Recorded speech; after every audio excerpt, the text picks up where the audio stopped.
মানুষের জীবনে সুখ দুঃখ থাকবে, এটা বিধাতার লেখা। সুখ দুঃখ সাথে নিয়েই চালাতে হয় জীবন সংগ্রাম। আপনার কর্মসংস্থান যাই থাক না কেন, তাতেই সন্তুষ্ট থাকতে হবে, কারণ সেটাও ওই আল্লাহরই লেখা। যেমন আমি একজন চালক, আমি আমার কর্ম নিয়ে সুখেই আছি।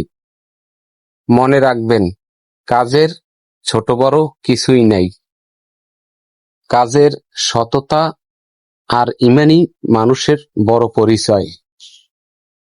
আপনি আপনার কাজকে নিয়ে যদি গর্ব করেন, মানুষ একদিন আপনার কাজকেও সম্মানের চোখে দেখবে।